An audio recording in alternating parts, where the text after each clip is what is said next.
Hi everyone, मैं हूं आंचल पाठक और 5 पैसा की आईपीओ सीरीज में आपका स्वागत है। इस वीडियो में हम बात करेंगे जेजी केमिकल्स लिमिटेड के आईपीओ के बारे में। चलिए वीडियो शुरू करते हैं, लेकिन उससे पहले हमारे यूट्यूब चैनल को सब्सक्राइब जरूर कीजिएगा to stay updated with the latest IPO as well as stock market news. सबसे पहले देखते हैं आईपीओ सिनॉप्सिस। ये इशू ओपन होगा 5 मार्च को और 7 मार्च 2024 को क्लोज हो रहा है। इशू की टोटल वर्थ है 251 करोड़ रुपीज। इसमें फ्रेश इशू है 165 करोड़ का और 86.19 करोड़ का ऑफर फॉर सेल भी है। प्राइस बैंड सेट हुआ है फ्रॉम 210 टू 221 रुपीज पर शेयर। लॉट साइज है 67 शेयर्स पर लॉट। शेयर्स अलॉट होंगे 11 मार्च को और 13 मार्च की आईपीओ लिस्टिंग डेट है। Centrum Capital Limited, MK Global Financial Services Limited and Keynote Financial Services Limited इस इशू के बुक रनिंग लीड मैनेजर्स हैं।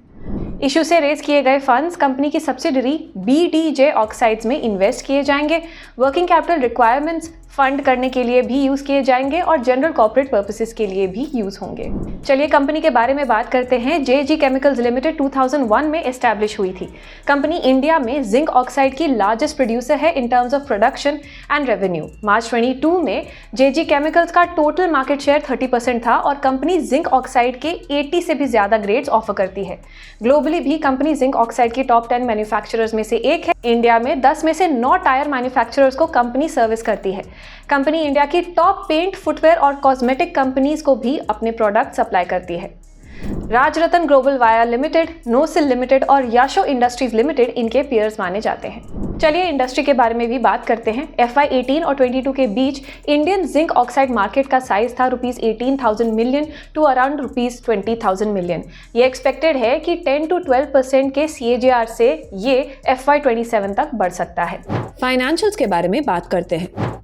रेवेन्यू फ्रॉम ऑपरेशंस की बात करें तो ये FY 23 में 784.57 करोड़ रुपीस थे against 612.83 crore rupees in FY 22 और FY 21 में ये 435.29 करोड़ रुपीस थे।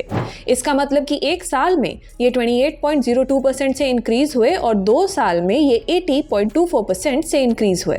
EBITDA की बात करें तो ये FY 23 में 85.11 करोड़ रुपीस थे, FY 22 में 66.37 करोड़ रुपीस और FY 21 में 48.60 crore rupees, up by 28.24% in 1 year and 75.12% in 2 years। PAT पर भी नजर डालते हैं। ये FY 23 में 56.79 करोड़ रुपीस था और FY 22 में 43.12 करोड़ रुपीस, FY 21 में ये 28.79 करोड़ रुपीस था।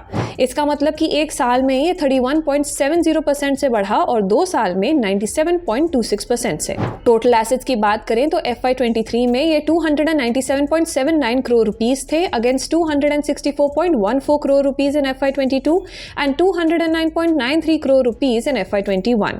एक साल में ये 12.74% से बढ़े और 2 साल में 41.85% से। शेयर कैपिटल की बात करें तो FY 23 में ये 31.72 करोड़ रुपीस थे against 1.22 crore rupees in FY 22 and FY 21, up by 2500% in both years। आखिर में बात करते हैं टोटल लायबिलिटीज के बारे में।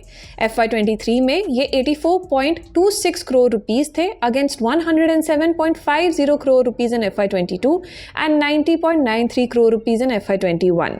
ये एक साल में 21.62% से डाउन थे और 2 साल में 7.34% से। चलिए कंपनी से रिलेटेड स्ट्रेंथ्स और रिस्क के बारे में भी बात करते हैं। कंपनी की लीडिंग मार्केट पोजीशन है और इनका कस्टमर बेस भी काफ़ी स्ट्रांग है। जिन इंडस्ट्रीज में ये अपने प्रोडक्ट सप्लाई करते हैं उनमें एंट्री करना काफ़ी डिफिकल्ट होता है, इसीलिए इनकी पोजीशन काफ़ी स्ट्रांग है। इनकी फाइनेंशियल परफॉर्मेंस काफ़ी स्ट्रांग रही है और कंसिस्टेंट भी रही है। ये सस्टेनेबिलिटी और सेफ्टी पर भी फोकस करते हैं और इनकी मैनेजमेंट टीम भी काफ़ी स्किल्ड है। रिस्क्स के बारे में बात करें तो इनके रेवेन्यू का मेजर पोर्शन मटेरियल सब्सिडरी से आता है। कंपनी एक बहुत कंपेटिटिव इंडस्ट्री में ऑपरेट करती है और ये रबर और टायर इंडस्ट्री पर डिपेंड करते हैं। इनका रॉ मटेरियल ओवरसीज सप्लायर से आता है और इन्होंने पास्ट में नेगेटिव कैश फ्लोज भी एक्सपीरियंस किए हैं।